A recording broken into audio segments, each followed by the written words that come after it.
6 দিনের বৃষ্টি আর পাহাড়ি ঢলে বিপর্যস্ত পার্বত্য জেলা। এ সময় পানিতে ডুবে ও ভূমিধসে প্রাণ গেছে 10 জনের। পানিতে ভেসে নিখোঁজ আছে আরও 6 জন। বিপর্যস্ত এলাকায় উদ্ধার অভিযান ও ত্রাণ সহায়তা দিচ্ছে সেনাবাহিনী। এবার আমরা যাচ্ছি কক্সবাজারে, সেখান থেকে জানাবেন আমাদের সহকর্মী তৌফিকুল ইসলাম। তৌফিকুল, কক্সবাজারের প্রায় 60টি ইউনিয়ন প্লাবিত হয়েছিল, 3 লাখ মানুষ সেখানে পানিবন্দী। এখনকার সবশেষ অবস্থা নিয়ে জানাবেন। পর্যাপ্ত সহায়তা আসলে পাচ্ছেন কিনা এই পানিবন্দী মানুষ? কক্সবাজারে সবচেয়ে বেশি যে বন্যার ক্ষতিগ্রস্ত হয়েছে চকরিয়া এবং পেকুয়াই। আমি আছি চকরিয়ায়। একটু বিবরণ দেওয়ার আগে একটু আমি আমার এই যে আশপাশের একটা চিত্র আপনাদেরকে একটু দেখাতে চাই। আমি এখন যে জায়গায় আছি, পিছনে আছি, এটা ছিল একটা খেলার মাঠ।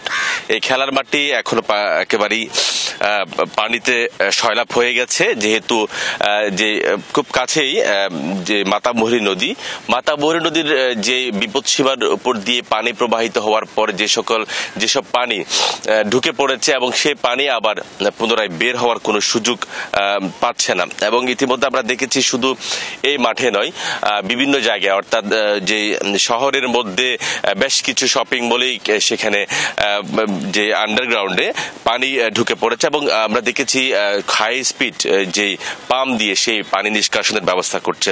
তবে ইতিমধ্যে এখানে কক্সবাজারের যে জেলা প্রশাসনের পক্ষ থেকে এবং সরকারিভাবে 76,700 মেট্রিক টন চাল বরাদ্দ দেওয়া হয়েছে, নগদ টাকা দেওয়া হয়েছে 20,75,000 এবং শুকনো খাবার 6,000 ব্যাগ।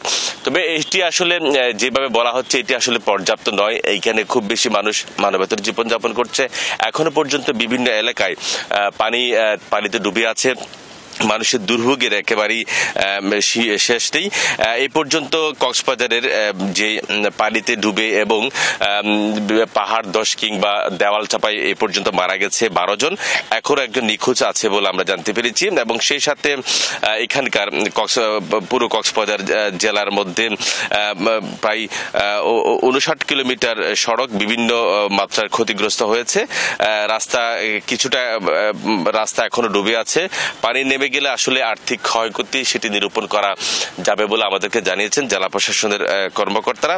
এবং সেই সাথে আপনাদেরকে একটা বিষয় বলে রাখি, এই যে কক্সবাজার 3 দিন ধরে কক্সবাজার চট্টগ্রাম যে মহাসড়ক সেটি যান চলাচল বন্ধ ছিল এবং আজকে সকাল থেকে যান চলাচল স্বাভাবিক হয়েছে। এবং তারপরও কিন্তু আসলে স্বাভাবিক হলেও আমরা দেখেছি কক্সবাজার থেকে বিভিন্ন জায়গায় যেতে অনেকটা যানজট লেগে আছে, যেহেতু হঠাৎ করে আজকে বিভিন্ন দূরপাল্লা যানবাহন ছেড়ে যাচ্ছে। সেই কারণে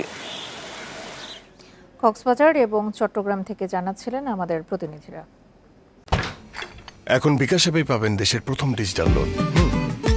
বিকাশ অ্যাপের লোন অপশনে যেয়ে সিটি ব্যাংক থেকে 20,000 টাকা লোন নিয়ে নিলাম। একদম ইনস্ট্যান্ট, কোথাও যাওয়াও লাগে নাই, কাগজপত্রেরও ঝামেলা নাই।